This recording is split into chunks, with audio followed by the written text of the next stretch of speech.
نحمده ونصلي على رسوله النبي الأمين المكين الكريم الرؤوف الرحيم. أما بعد فأعوذ بالله من الشيطان الرجيم. بسم الله الرحمن الرحيم. قال الله تبارك وتعالى في القرآن المجيد: اهدنا الصراط المستقيم. صدق الله العظيم. وقال الله تبارك وتعالى في القرآن المجيد في شان حبيبه: إن الله وملائكته يصلون على النبي يا أيها الذين آمنوا صلوا عليه وسلموا تسليما. درود پاک بحضور سرور عالمین صلی اللہ علیہ وسلم. الصلاة والسلام علیک یا سیدی یا رسول اللہ وعلى آلك وأصحابك يا سيدي يا نبي الله. حمد بحق مر خدای پاکرا آنکی ایمان داد دست خاکرا، اور حمد بحق مر رسول پاکرا آنکی ایمان داد دست خاکرا. سے شبوت نہ منگو میں تھوں نظر کرم قد ہوئی، سے شبوت نہ منگو میں تھوں نظر کرم قد ہوئی. میں جانا وہ دل پر جانے ہو نہ جانے کو. سے شبوت نہ منگو میں تھوں نظر کرم قد ہوئی. میں جانا سے وہ دل پر جانے اور نہ جانے کوئی. میں مسکین پرانا خادم کس در ملی نہ ٹوئی. میں مسکین پرانا خادم کس در ملی نہ ٹوئی. واصف یار نے نظر چاکی تھی واصف ہوئی. نہایت ہی واجب الاحترام برادران طریقت، انتہائی مختصر وقت میں اس حقیقت کے ساتھ اپنی گفتگو کا آغاز کرتا ہوں کہ وہ کون سی چیز ہے جس نے دور دراز سے ہمیں کھینچ کر وہاں جمع کر دیا. ایک سوال ہے، وہ کون سی چیز ہے جس نے اس موسم کی ساری رکاوٹوں کو بھی پس پشت ڈالتے ہوئے ہمیں یہاں پر لا کر جمع کر دیا. تو میری سوچ دو نقطوں پر آ کر کھڑی ہو گئی کہ وہ دو چیزیں ہیں جس نے ہمیں جمع کیا ہے. ایک تو نام رسول ہے، دوسرا آل رسول. یہ وہ دو چیزیں ہیں جس نے ہمیں یہاں لا کر کیا کر دیا، اکٹھا کر دیا. ایک نام رسول صلی اللہ علیہ وسلم، اور دوسری چیز ہے آل رسول صلی اللہ علیہ وآلہ وسلم. اور یہ نسبت کتنی باکمال ہے، میں دلائل نہیں دیتا، ایک حدیث پاک پیش کرتا ہوں کہ حضور کی آل کی نسبت اور ان کی یاد میں بیٹھنا، اس کی کیا عظمت، کیا فضیلت ہے. یہ کسی مفسر، محقق، محدث، مجدد کا فرمان نہیں ہے، بلکہ حدیث رسول صلی اللہ علیہ وآلہ وسلم ہے. اور سیدنا ابو ہریرہ رضی اللہ تعالیٰ عنہ آپ اس کے راوی ہیں. مدینے کی ایک باکمال حسین و جمیل خاتون جس کا نام ام خالد ہے رضی اللہ تعالیٰ عنہ. اور یہ وہ خاتون ہیں کہ جن کو مہر نبوت کے ساتھ کھیلنے کا موقع نصیب ہوا. اور یہ وہ عورت ہیں کہ جن کو کریمہ علیہ السلام نے خود ایک خوبصورت سرخ رنگ کی چادر عطا فرمائی اور ارشاد فرمایا ام خالد اس کو پہننا، یہاں تک کہ اسے پرانا کرنا. اصحاب رسول کہتے ہیں اس کا مقصد یہ تھا کہ ام خالد کو لمبی زندگی پائے گی، اس وقت تک تجھے موت نہیں آئے گی جب تک یہ کپڑا پھٹ نہیں جائے گا. مدینہ المنورہ منورہ میں طویل عمر پانے والی خاتون اور انتہائی خوبصورت، یعنی حسن و جمال کے حوالے سے جس کے مدینہ المنورہ میں شہرہ تھا اور چرچے تھے، یہاں تک کہ اصحاب رسول بھی اسے اپنے نکاح میں لینے کے لیے بیتاب اور بے قرار تھے. جب وہ بیوہ ہوئی تو شام کے گورنر حضرت امیر معاویہ رضی اللہ تعالیٰ عنہ نے اپنے بیٹے کے لیے پیام بھیجا کہ آپ میرے بیٹے کا رشتہ قبول کریں.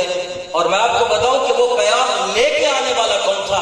وہ پیغام لے کے آنے والے بھی خود حضرت سیدنا ابو ہریرہ رضی اللہ عنہ۔ آپ فرماتے میں شام سے چلا مدینہ المنورہ پہنچا، اور جب میں مدینہ المنورہ پہنچا تو ظاہری بات ہے سب سے پہلے مرکز عشق و محبت مسجد نبوی صلی اللہ علیہ وآلہ وسلم، میں مسجد نبوی میں داخل ہوا کہ میں نماز ادا کروں۔ میں نے نماز ادا کی تو میں مسجد میں داخل ہوتا ہوں تو کیا دیکھتا ہوں کہ آگے نواسہ رسول جگر گوش ہے بطول امام حسن مجتبیٰ علیہ السلام تشریف فرما ہے۔ میری ان سے ملاقات ہوئی، سلام پیش کیا، پوچھا کس مقصد سے آئے ہو، کیسے آنا ہوا؟ کہا حضور اس طرح امیر معاویہ گورنر شام ان کا یہ پیغام لے کر آیا ہوں، معلوم ہوا ہے کہ ام خالد بیوہ ہو گئی ہیں تو میں ان کے بیٹے کا پیغام شادی کا لے کے آیا ہوں۔ حضرت امام حسن مجتبیٰ علیہ السلام نے جب یہ خبر سنی تو آپ نے ارشاد فرمایا ابو ہریرہ اچھا ان سے شادی کا تو میں بھی خواہش مند ہوں، یہ مقام ہے حضرت ام خالد۔ ایسا کرنا جب تو ان کے پاس جائے نا تو کہنا حسن بھی تجھ سے شادی کا خواہش مند ہے۔ حضرت ابو ہریرہ رضی اللہ تعالیٰ عنہ ارشاد فرماتے ہیں میں وہاں سے مسجد نبوی سے باہر نکلا، ابھی باہر دروازے سے تھوڑا سا چلا تھا کہ مجھے حضرت ابن عباس رضی اللہ تعالیٰ عنہ مل گیا۔ انہوں نے پوچھا بھئی ابو ہریرہ اتنی دیر بعد گورنر اپنے شام سے آئے ہو، کیسے آنا ہوا؟ میں نے معاملہ بتایا، لیکن میں نے ساتھ بتایا کہ مسجد نبوی میں امام حسن مجتبیٰ سے ملاقات ہوئی ہے، انہوں نے کہا ہے کہ میں بھی ام خالد سے نکاح کرنا چاہتا ہوں۔ حضرت ابن عباس نے کہا یار ابو ہریرہ ان سے شادی کا خواہش مند تو میں بھی ہوں۔ تیزی کے ساتھ تھوڑا سا چلتا ہوں، آگے چلے تو حضرت عبداللہ بن جعفر حضرت جعفر تیار کے لگتے جگہ رضی اللہ تعالیٰ ان سے ملاقات ہوئی، ان سے بھی یہی معاملہ اختصار کرتا ہوں، میں تمہید نہیں باندھوں گا ایک ایک کر کے۔ ان سے ملاقات ہوئی، انہوں نے کہا اچھا یار ام خالد سے تو میں بھی نکاح کا خواہش مند ہوں، میرا بھی پیغام پہنچا دینا۔ الغرض حدیث پاک گواہ ہے 7 بندوں نے حضرت ابو ہریرہ کو اپنا پیغمبر بنا لیا اور کہا ہمارا پیغام ام خالد کو جا کر دے۔ حضرت ابو ہریرہ کہتے ہیں میں ام خالد کے دروازے پر آیا، دستک دی، آپ باہر ہیں، ملاقات ہوئی، سلام پیش کیا، پوچھا کیسے آنا ہوا؟ کہا گورنر شام کے جو ہے نا وہ کی طرف سے پیغام لے کے آیا ہوں، وہ اپنے بیٹے کی شادی کا تجھے جو ہے نا وہ پیغام دیتا ہے، لیکن میں جب یہاں مسجد نبوی میں پہنچا آگے امام حسن مجتبیٰ علیہ السلام تشریف فرما تھے، جب میری ان سے بات ہوئی تو وہ کہنے لگے کہ ان سے شادی کا تو میں بھی خواہش مند ہوں، میرا پیغام بھی لیتا جا۔ باہر نکلا، ابن عباس ملے، عبداللہ بن جعفر ملے، دیگر اصحاب ملے، 7 بندے ہیں جو تجھ سے خواہش مند ہیں کہ تجھ سے نکاح کیا ہے، اب بتا تیرا کیا ارادہ ہے؟ حضرت ام خالد کہتی ہیں میں نے تو شادی کا ارادہ ترک کر دیا ہے، لیکن اب چونکہ جو لسٹ تو نے مجھے گنوائی ہے ان میں ایک نام ایسا ہے جو مجھے مجبور کرتا ہے کہ میں ہاں کر دوں، لیکن میں تجھ سے مشورہ چاہتی ہوں، تم مشورہ دو، تم آقا علیہ السلام کے ساتھ اتنا عرصہ گزار چکے ہو اور اکابر صحابی رسول ہو، تم مشورہ دو کہ میں کیا کروں؟ میں تیرے مشورے کے بغیر اس جو ہے نا وہ دعوت کو قبول نہیں کروں گی۔ تو حضرت ابو ہریرہ رضی اللہ تعالیٰ عنہ نے جو جواب دیا میں وہ آپ کو آج کی محفل کے حوالے سے دینا چاہتا ہوں۔ حضرت ابو ہریرہ رضی اللہ تعالیٰ عنہ کہتے ہیں ام خالد یاد رکھ، نہ منصب روتا دیکھنا، نہ جاہ و حسرت دیکھنا، نہ مال و دولت دیکھنا، نہ علم و حکمت دیکھنا، کو کس فہرست میں بڑے بڑے لوگ موجود ہیں، اگر مجھ سے مشورہ مانگتی ہو تو میں مشورہ دیتا ہوں، فقط ایک چیز دیکھنا کہ ان میں سے کس کا رسول کے خون کے ساتھ ملتا ہے، بس ایک چیز دیکھ لے کہ کس کا خون مصطفیٰ سے ملتا ہے۔ اگر اس خون مصطفیٰ کو پہچان گئی تو یاد رکھنا یہ خون اس دنیا میں بھی تجھے فائدہ دے گا، آخرت میں بھی فائدہ دے گا۔ یہ ہے حضور کی آل کی نسبت کا مقام اور مرتبہ صاحب، اور اللہ کا لاکھ لاکھ احسان ہے کہ ہمیں وہ نسبت نصیب ہوئی ہے۔ ہم حضور کے خانوادے کے ساتھ وابستہ ہیں، اس سے بڑی ہمارے لیے کوئی اور عزت کی بات نہیں ہے۔ اور یاد رکھیں جن کی یاد میں آج ہم بیٹھے ہوئے ہیں وہ خون رسول بھی ہے اور آقائے رسول بھی ہے، وہ خون رسول بھی ہے اور نائب رسول بھی ہے۔ اور میں ان کا ایک دو فرمان آپ کے گوش گزار کرتا چلوں۔ حضرت خواجہ غریب نواز آپ ارشاد فرماتے ہیں یہ پلے باندھ کے جائیے گا ایک ارشاد آپ کا، اور آپ دیکھیے ہم سمجھتے ہیں کہ شاید دین بڑی مشکل چیزوں پر چلنے کا نام ہے، آپ نے بڑا مختصر سا قول ارشاد فرمایا، آپ نے ارشاد فرمایا لوگوں نیکوں کی سنگت، جملہ سنیے گا میرے خواجہ غریب نواز کا، ارشاد فرمایا نیکوں کی سنگت نیکی کرنے سے افضل ہے۔ سوال بات چاہے گا دونوں، نیکوں کی سنگت نیکی کرنے سے افضل ہے، اور فرمایا بدوں کی سنگت بدی کرنے سے بدتر ہے، کیونکہ صحبت سے ساری چیزیں بدلتی ہیں۔ اور آپ ارشاد فرماتے ہیں اگر تو چاہتے ہیں نا کہ اللہ تجھے اپنا دوست کر لے، یہ نہیں ارشاد فرمایا تو اللہ کا دوست ہو، فرمایا اللہ تجھے دوست کر لے۔ کیا کہا ہے اللہ تجھے؟ ارے صاحب محب ہونا کمال نہیں ہے، طالب ہونا کمال نہیں ہے، محب صالح کوئی ہے، محبت کا دعویٰ کرنے والے طالب صالح ہے، مگر آپ نے ارشاد فرمایا محب نہیں، طالب نہیں، فرمایا مطلوب بننا، محبوب بننا۔ اللہ تجھے محبت کرے، اللہ تجھے اپنی نگاہ میں رکھے، اگر تو چاہتا ہے تو 3 کام کرنا۔ میرے خواجہ غریب نواز کا لنگر فرمایا 3 کام کرنا، فرمایا 1 دریا کی طرح سخاوت کرنا، فرمایا سخاوت میں کمی نہ کرنا، جو تیرے دانت میں آئے کبھی اسے خالی نہ کرنا، جب تو ایسا کرے گا اللہ تجھے اپنا دوست رکھے گا۔ دوسرا ارشاد فرمایا پھر سورج کی طرح شفیق اور مہربان ہو جانا، کوئی بندہ تجھ سے محروم نہ رہے، جس طرح سورج ہر ایک کو اپنی روشنی پہنچاتا ہے، کوئی مانے نہ مانے مگر وہ روشنی دینا چھوڑتا نہیں، مہربانی کرنا چھوڑتا نہیں، اسی طرح اگر تو کرتا جائے گا رب تجھے اپنا دوست بناتا جائے گا۔ اور تیسری بات خواجہ غریب نواز نے ارشاد فرمایا یاد رکھ زمین کی طرح بچھ جا، زمین کی طرح بچھ جا، عاجزی انکساری کا بہتر بن جا، ارے عاجزی انکساری میں جھکنا تیرا کام ہے، تجھے اٹھانا میرے رب کا کام ہے۔ 3 باتیں یاد رکھیں، میں نے ایک صحبت کی بات کی اور 3 باتیں حضور خواجہ غریب نواز کی، اور یہ کیسے بندے کو بدلتی ہیں۔ ایک واقعہ صرف سنا کر اجازت چاہتا ہوں، داتا کی نگری میں موجود تھا، کچھ دنوں پہلے کی بات ہے، اور کچھ اہل محبت کی سنگت تھی اور وہ خواجہ کے چاہنے والے تھے، اور خوش نصیبی میری کہ میں ان کے ساتھ پوری رات ہم بیٹھے تھے، اور ایک وہ شخص تھا جو حضور خواجہ غریب نواز کے در پہ جایا کرتا تھا، اس نے ایک واقعہ مجھے سنایا جو میں آپ کو گوش گزار کہتا ہوں کہ یہ جو سنگتیں یہ صحبتیں ہوتی ہیں نا، یہ پھر کیا رنگ چڑھاتی ہیں۔ آپ فرماتے ہیں خواجہ صاحب دلی میں تھے، خواجہ صاحب دلی میں جلوہ فروز تھے، اور دلی میں موجود لوگوں کا آنا جانا تھا، اور حضور لنگر تقسیم کیا کرتے تھے۔ کیا کرتے تھے؟ لنگر، لیکن یہ لنگر نہیں جو ہم کھا کے بیٹھے، فرمایا وہ ذکر کا لنگر، جو بھی ملاقات کے لیے جو بھی خادم آتا آپ کوئی نہ کوئی ذکر عطا فرمایا کرتے، خالی نہیں بھیجتے۔ آہستہ آہستہ لوگوں کو پتا چلا دلی میں بھی حضور آئے ہوئے، اور لوگوں کو جو ہے نا وہ وہاں پر ملاقات کا سلسلہ جاری ہے۔ دلی کی ایک گلی کا نان بائی تھا، اس کے دل میں خیال ہوا کہ میں بھی جاتا ہوں اور میں بھی جا کر جو ہے وہ تو حضور سے ذکر اذکار کو وظیفہ لے کر آتا ہوں۔ تو کہتے ہیں کہ وہ نان بھائی اپنے دوستوں سے کہنے لگا بھائی یار میری دکان کا خیال رکھنا، میں ذرا حضور خواجہ غریب نواز سے ملنے جا رہا ہوں۔ انہوں نے کہا کس لیے جا رہے ہو؟ کہا کہ میں جاتا ہوں کوئی وظیفہ ملے گا حالات بدلیں گے، کوئی وظیفہ ملے گا حالات بدل جائیں گے۔ کہا اچھا ٹھیک ہے، آپ دوستوں کو اجازت لی اور چلا گیا۔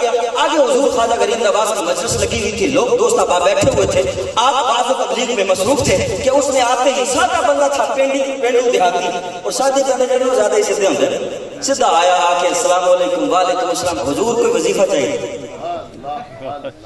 ڈائریکٹ حضور کو۔ کیا کمال ہے سادہ لوگوں کی، آئے اللہ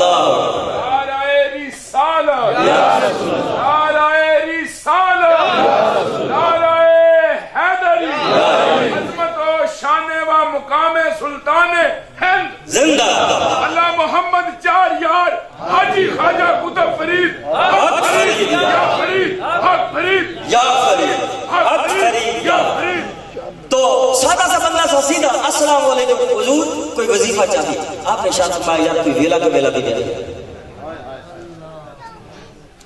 ایک بات ہے کہ ہر وقت جو ہے نا یہ ذہن میں رکھیے گا، بزرگوں کی جو ہوتی ہے نا وہ تھوڑی سی طبیعت ان کو بھی ملحوظ ہے، آداب کو بھی ملحوظ خاطر رکھا کرے۔ پیچھے ہو گیا، چلا آیا، راستے میں چلتا چلتا کہتا آ رہا ہے یار کوئی ویلا کا ویلا بھی دیکھ لے، یار کوئی ویلا کا ویلا بھی دیکھ لے، یار کوئی ویلا کا ویلا بھی دیکھ لے۔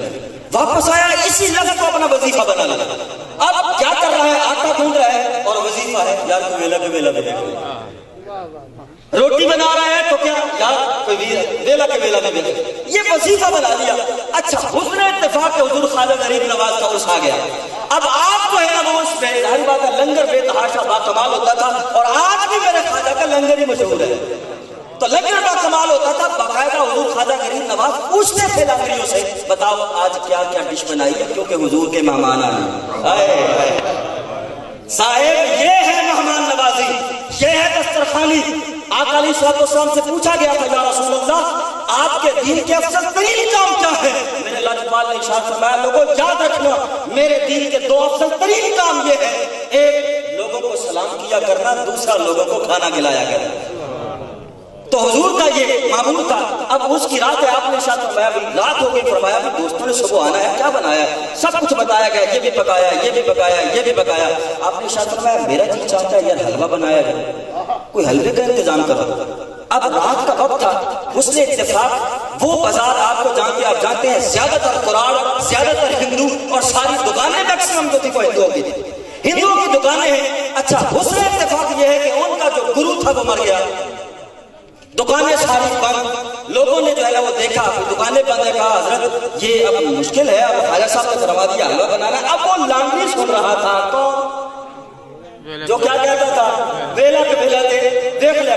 اب یہ چلتا ہے ایک دکان پر، دوسری پر، تیسری پر، بند، ساری بند۔ پوچھتا گیا کہ لوگ کہاں ہیں، لوگ کہاں ہیں، دکانیں بند ہیں، کتنے ہیں سارے؟ سب نے کہا ان کا گرو مر گیا، یہ سارے وہاں پر جمع ہوئے، 400 گرو موجود، 400 لوگ موجود۔ کچھ نہ دیکھا، سادہ تھا، سادہ تھا، کچھ نہ دیکھا، ان کو پھلانتا ہوا آگے گیا۔ وہ جو مرا پڑا تھا نا اس کے کان میں جا کر کہتا کوئی ویلا کا دیکھ لیا۔ ابھی یہ جملہ کہنے کی بات تھی، وہ بندہ اٹھ کے کھڑا ہو گیا، کہا بات کیا ہے؟ کہا کوئی ویلا کا دیکھ لیا کر۔ وہ اٹھ کے کھڑا ہو گیا، سب کے سب اس جو ہے نا وہ لانگری کے پیچھے سجدہ نیک ہو گئے۔ کہا بھائی اس سے بڑا گرو تو ہے جس نے اسے زندہ کر دیا، چاہیے کیا؟ کہا چاہیے کچھ نہیں ہے، میرے خواجہ کا لنگر ہے، مجھے سوجی چاہیے۔ انہوں نے سوجی لا کر دی، کہا یہ لو پیسے۔ کہا نا بھائی ہم پیسے نہیں، تو ہمارا گرو، ہمارا مہاراج، تو نے ہمارے گرو کو زندہ کر دیا، اب ہم سے پیسے، ہم تجھ سے پیسے لیں گے؟ کہا نا درویشوں کی یہ زینت نہیں ہے، حساب اپنا اپنا، شریعت مصطفیٰ کے پابند ہے، سو جتنے پیسے دیے گئے ہیں اتنا ہی مال دو۔ وہ تو لیا چلا اور سب نے ایک ایک بوری اپنی کمر پہ اٹھائی، اس کے پیچھے سارے لگے ہوئے۔ اب ادھر دیکھیے گا کمال، حضور خواجہ غریب نواز کو معلوم ہوا کہ کیا بات ہے سوجی کا کچھ بنا۔ کہا کہ حضور کو گیا ہوا ہے، نان بھائی جو تھا نا وہ گیا ہوا ہے جو ہے نا کچھ لینے کے لیے، سودا آتا ہے تو پھر بناتے ہیں۔ اچھا آپ انتظار کے لیے باہر آ کے کھڑے ہو گئے، آئے طالب سے مطلوب، محب سے محبوب، بندہ کب ہے جب نگاہ خواجہ انتظار کر رہے ہیں، پتا تھا وہ کمال کر کے آیا ہے جو کمال کسی نے نہیں کیا۔ آیا تو پیچھے پوری لائن لگی ہوئی ہے، سب نے سودا اٹھایا۔ فرمایا کہاں گیا تھا؟ کہا حضور وہ سوجی لینے گیا ہوا تھا۔ تو کیا ہوا، کدھر ہے سوجی؟ کہا حضور یہ ہے۔ اب پیچھے بھی نہیں دیکھ رہا، کیونکہ یہ لوگ جب کرم کرتے ہیں پھر دیکھتے نہیں ہیں، جب نگاہ کرم اٹھتی ہے پھر دیکھتے نہیں ہیں۔ کہا کدھر تھا؟ کہا حضور یہ لے کے آیا ہوں سودا۔ تھوڑی تاخیر ہو گئی، کیا ہوا تھا؟ کہا کچھ نہیں حضور پاس ایک مرا تھا، اسے بس جا کے یہ کہا تھا ویلا کریلا تو دیکھ لے گا۔ حضور صاحب یہ سنگتیں ہیں، یہ نسبتیں ہیں، یہ ہے حضور کی آل کی نسبت کا فیض۔ اس لیے یاد رکھو لوگوں، میں نے کہا تھا دو چیزوں کے لیے جمع ہوئے، ایک نام رسول کے لیے، ایک آل رسول کے لیے۔ اور نام رسول پر بننا یہ ہر مسلمان کا فرض ہے، اور آل رسول پر کٹ کرنا یہ ہمارا ایمان ہے۔ اگر یہ چیزیں قائم رہیں گی یقین مانیے اس دنیا میں بھی کامیابی ہے، آخرت میں بھی کامیابی ہے۔ اور میں آپ کو بتاؤں آخری جملہ جو کہنا جا رہا ہوں، یہ کرم میں نے اپنی آنکھوں سے ہوتے دیکھے ہیں۔ میں بذات خود اس کا اقرار کرتا، زندہ مثال آپ، میں ہمیشہ اپنے طلباء کو کہتا ہوں پتر ایک گل یاد رکھیا جی، کدے بھی تہاڈی ڈگریاں تہانوں اوتھے نہیں پہنچانیاں جتھے دعاؤں بجا چڑھا، اور ان دعاؤں کا ثمر میں آپ کے سامنے ہے۔ یقین مانیے حال ہی میں مجھے اللہ رب العزت نے حضور کے جوڑوں کا صدقہ اسپائر گروپ آف کالجز کا پرنسپل بننے کی توفیق عطا فرمائی، اور میں جب یہ مجھے ڈیزگنیشن دیا گیا، مجھے اس سیٹ پر بٹھایا گیا، تو تب مجھے یاد آیا کہ دیکھ تیرے اندر کمال کیا ہے، فزکس، کیمسٹری، بایو، ہر ایک کے ایمفل PhD آج تیرے نیچے ہے، اور تو فقط آلے رسول کے جوڑوں کا منگتا ہے، تجھے بٹھایا ہے کس نے؟ تو مجھے یاد آیا ایک ہی چیز ہے، اور وہ صرف میرے خواجہ کا کرم ہے، میرے لجپال کا کرم ہے، حضور کی آل کی نسبت ہے۔ لوگوں دنیا میں بھی عزت چاہتے ہو انہی قدموں میں ہے، آخرت میں بھی عزت چاہتے ہو انہی قدموں میں ہے۔ اللہ رب العزت انہی قدموں سے ہمیں وابستہ رکھے، بروز حشر انہی قدموں کے سائے تلے اٹھنے کی توفیق عطا فرمائے۔ وما علیہ الا البلاغ۔